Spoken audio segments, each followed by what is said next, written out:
तो मैं इस मौके पे ये कहूंगा कि ये तरमीमी बिल जो ज्वाइंट एक्शन कमेटी को जो दिया गया था वो बराबर वो पार्लियामेंट में वो मंजूर हो जाएगा और उसके अंदर एक आईएएस ऑफिसर उसके हाथ में वो चले जाएगा बोर्ड, और उसके अंदर एक दो गैर कौम के लोग भी रहेंगे और एक आध खवातीन भी उसके अंदर रहेंगे और मन माने वो करेंगे। और सबसे बड़ा मसला ये हो जाएगा कि आप अखबार खोल के देखें तो हिंदुस्तान के अंदर फलाना रियासत के अंदर वो मस्जिद के ऊपर केस डाल दिया।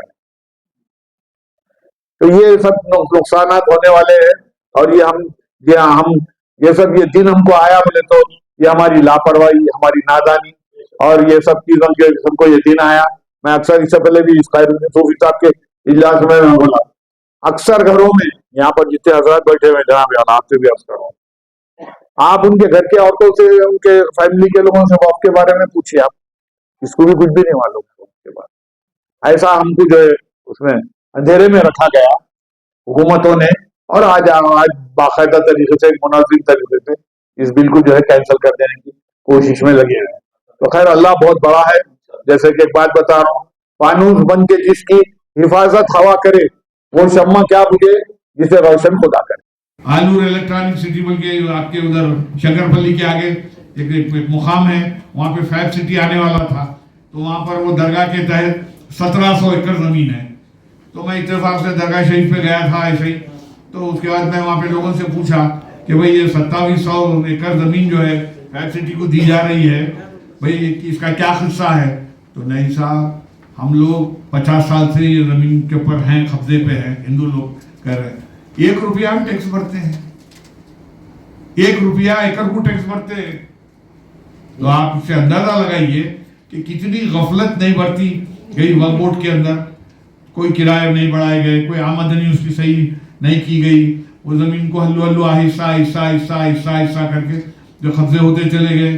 फिर जबकि आपके इस मौके पे एक बात याद दिलाऊंगा, अगर मुझे और भी बहुत सारे लोग भी लंबी तफसील में नहीं जाते हुए, एसके सिन्हा की एक रिपोर्ट आई थी कांग्रेस की हुकूमत में 20 साल पहले। एसके सिन्हा एक आईपीएस ऑफिसर को जिसके उनकी एक टास्क फोर्स कमेटी बनाई गई और 20 साल पहले उसकी रिपोर्ट जो ये वक्फ बोर्ड की जमीनों के ऊपर कौन कौन कब्जे पे है, तो उन्होंने एक रिपोर्ट तैयार की है जनाब वाला। वो रिपोर्ट के अंदर पूरे बड़े बड़े उसके अंदर आईएएस ऑफिसर इन्वॉल्व हैं, उसके अंदर आईपीएस ऑफिसर इन्वॉल्व है, उसके अंदर पॉलिटिशियंस इन्वॉल्व हैं। ये जो 80% जो जमीन के ऊपर जो कब्जा हो गया है, वो रिपोर्ट आ गई करी। फिर उसके बाद कुछ असर रसूख रखने वाले पॉलिटिशियन वो रिपोर्ट को दबा दिए। आज तक भी जो है वो रिपोर्ट पेश नहीं हुई। बड़े अफसोस की बात है। फिर जबकि केसीआर साहब की हुकूमत में भी उन्होंने सीबीसीआईडी की एक इंक्वायरी डाले थे, असेंबली के अंदर ऐलान करे थे। आज वो तकरीबन लगभग जो है आज 2 साल से ज्यादा का अरसा हो चुका है। वो क्या हुआ, सीबीसीआईडी की कोई इंक्वायरी आई ना, कौन क्या जो है कब्जा करा कि कौन क्या है कि बस थोड़ा पुलिस वाले फिर वो वैसा ही रुक गई है। फिर उसके बाद माजी की हुकूमत में एक जलील साहब जो है हमारे इसके सेक्रेटरी थे माइनॉरिटीज वेलफेयर के, एक कोऑर्डिनेशन कमेटी डाली गई थी। कोऑर्डिनेशन कमेटी का काम ये था कि जो लोग वक्फ बोर्ड की जमीनों के ऊपर कब्जा कर लिए हैं वो जमीन हासिल कर लेना।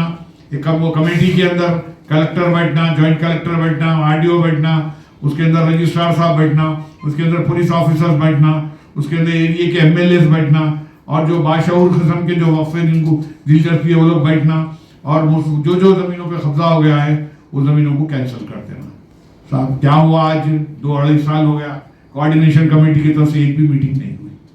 तो वक्फ का जो बुरा हाल करके जो रख दिए हैं वो बयान के बाहर है।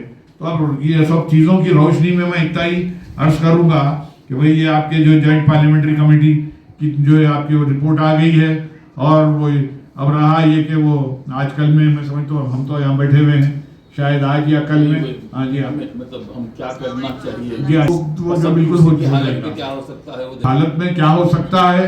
80% तो पहले अपने ही लोग कब्जा कर लेके बैठे हुए, बची हुई जो है 20% है। अब वो 20% जमीन को जो है बीजेपी वाले अब अपने तहवील में लेके कुछ करेंगे कराएंगे, बात बता रहा हूँ। हाँ उनका जो मेन कॉन्सेप्ट है, अब जो मेरा जो सजेशन है, सबसे पहली चीज ये बिल से नुकसान ये होने वाला है कि अब और ज्यादा मसाजिद के ऊपर जो है वो लोग मसले मसाइल उठाएंगे।